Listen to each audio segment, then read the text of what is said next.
Hello and welcome to my channel. These are my top 10 beading tips and tricks. Our first tip is to fill in gaps with small or sideways beads. This is to achieve perfectly flat beadwork. So you can see right here, I've got a bead and it's not fitting in the same direction as the rest of the beads. So instead, I'm going to go across the grain here and I'm going to put it in sideways, and you can see it pops in and fits perfectly. You'll notice most beads are oval shaped, so in order to get them to fit properly, we have to put them in sideways. So you can see I'm just popping in 2 yellow beads here, and then I'm going to do 1 orange one down at the bottom. This is going to help you get nice, flat, beautiful beadwork. Our next tip is to get faster at beading, and we're going to do this by counting our beads on our needle. Using my needle, I'm scooping into my beads and slowly loading it up. So you can see here it's building on the needle quite quickly. And once I feel I've gotten sufficient amount of beads, we're going to stop and count them. So I'm just going to use my fingernail and I'm going to count every 5 beads like this. So 5, 10, move them out of the way, 15, 20. I find this is a lot faster than counting them as you scoop them, and it's also going to help you because you won't lose count as easily, so you're not going to be going back and recounting. The next thing we're going to do is use a long needle to do our fringe, which will make it a lot faster. So I've got here a loom needle. It's a little bit longer and a little bit thicker than a standard beading needle. And you can see when I go through my fringe, I can do it in one nice action, and it's super quick and a lot easier. Our next tip is a good hack for beginner beaders. So we're going to relax our fringe using steam. So I've got my earrings here and you can see some of them just aren't quite falling properly. So to fix this, I'm just going to take a pot of boiling water like this.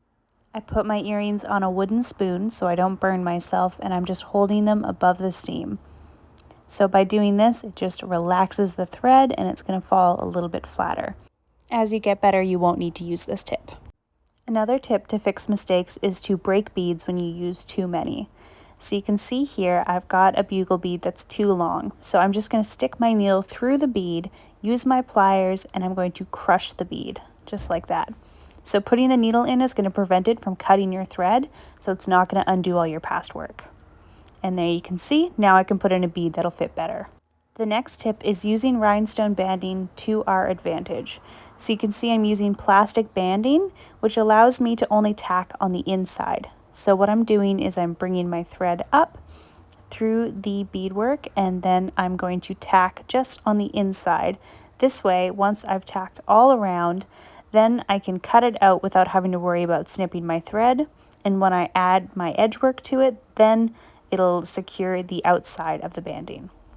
Another tip to making your work look more polished is using a matching thread. I find this is the most important when you're doing black beadwork.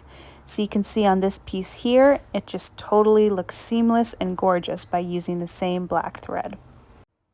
A way to make your beadwork more interesting or to make it longer, easier, is by adding bugle beads. So you can see here, I've got my little beads, and by making this pattern, my earrings become even more interesting. Another tip to reducing gaps in your beadwork is to color in the felt underneath your work. So you can see here I'm doing dark beads, so this is especially helpful. By coloring it in brown, you can see it looks much better and the gaps are not noticeable. My last tip is to use firewire when you're doing your bead weaving. It is similar to beading thread, but it holds its structure really nicely. So when you're making your base, it's going to be a lot stronger. And then when you're beading on your additional rows, it holds its form and it's just so much easier to maintain your tension. If you've stayed this long, you're getting a bonus tip. So my last tip is going to make your life so much easier. And that is taking all your bent, ugly, terrible needles and bending them back straight. This will make it so much nicer to work. So I'm just going to take my needles, grab my pliers, hold on to them close to the bend, and just use my hands to bend it back in place. This one was super easy. You can see it already looks perfect. Some other ones, it might be a little more difficult, like this one has multiple bend points. So I'm going to place my needle next to the bend. I'm going to push it, and you'll have to push it all different angles, but it's really easy. And then I'm going to go closer to the second bend and get it all into place.